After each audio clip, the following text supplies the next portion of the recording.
This video we're going to talk about job announcements on USAjobs and what the open period could mean. Some jobs are open shorter, some jobs are open a medium amount of time, and some jobs seem like they're open forever. This topic was recommended by Helena Hart. Before we get started, you could help out by liking this video to help with the YouTube algorithm. Also subscribe to the channel and hit the notification bell so you can be notified of all the new videos that are uploaded, and share with anyone that could use this information. So when you're looking through USAjobs and you're trying to find a job announcement that's right for you, you look at a lot of different things. You're going to look at the duties, you're going to look at the specialized experience, you're going to look at the area of consideration. But one other area that's kind of important is the open period. And the open period can say a lot about that job announcement. I know we've all seen job announcements that were only open for a couple of days or a couple of weeks or even several months. And each one of these periods means something a little bit different. And they're all just a way for the hiring manager to help build the applicant pool that they're looking for. If you need help with the entire hiring process from start to finish, check out our book, Federal Hiring Advice, Your Guide to Government Jobs, available on Amazon. The link to purchase is in the description below. The first open period that we'll talk about is just the normal open period. So generally announcements are open for around 2 to 3 weeks. And a lot of that's based on a union requirement. So depending on the union, some positions have to be open for 15 business days. Some positions only have to be open for 14 calendar days. It just depends on the union and the type of position, whether it's a bargaining unit position or not. There are a lot of different factors. But the standard job announcement actually is, between 2 and 4 weeks. Most hiring managers go with the normal open period because they don't necessarily have a target audience that they're looking for. They're just trying to get a pool of applicants so that they can make a decision on how they want to fill their position, figure out what direction they want to go, what hiring paths they want to use or areas of consideration. And it's just to get a pool because they just really have no idea. They just want a certificate issued so that they can do interviews and make a selection. The next open period is the shorter open period. Now, when announcements only open for just a couple of business days, that's the one that's most commonly confused with pre-selection, where people will think, if this job's only open for a couple of days, they must already know who they want, and they're just trying to get that person to apply. And that's not always the case. So there's a few different reasons why you would use a shorter open period. One is if it's not bargaining and you don't have to open it up for 15 business days, then why would you? You want to fill the position as quickly as possible, and every day that the announcement stays open, that's many more days before it gets filled. And so you would shorten the open period so that your announcement will close sooner so that you can get on to the recruitment process more quickly.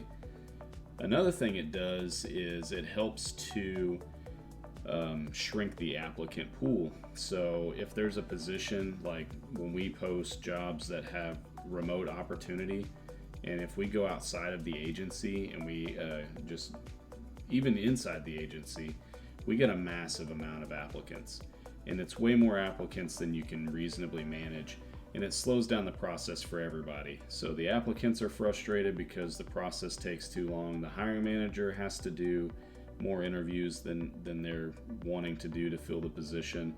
And even HR has to review more candidates, and if it's only for 1 or 2 vacancies, it's really not beneficial to have several hundred applicants into a position.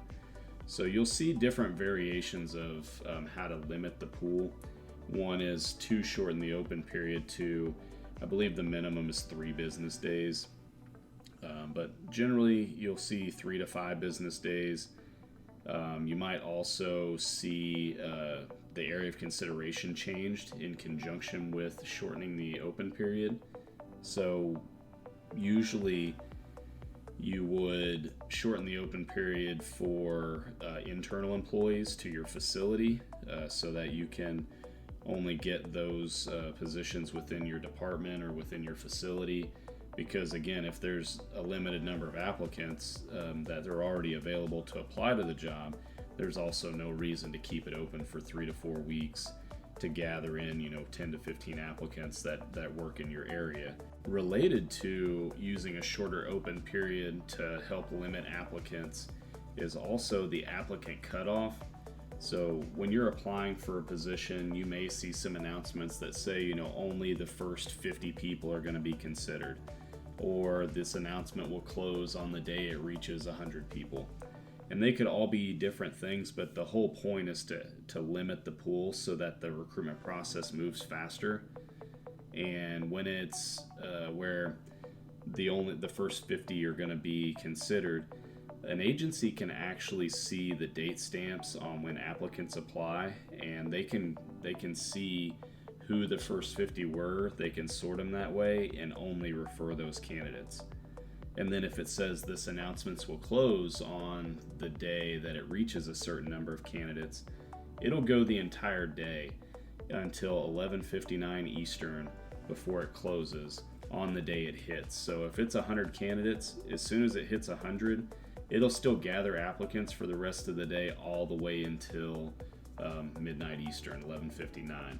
And I've seen it where an announcement's closed and had 300 to 400 applicants on the very first day, even though the cutoff was only 150. You would use applicant cutoffs in those extreme situations where you're expecting a high volume of applicants, but that they're all about the same experience level, things like that. So you want to limit the pool so you don't have to review and interview 400 people for a vacancy. The last type of open period is the really, really, really long open period.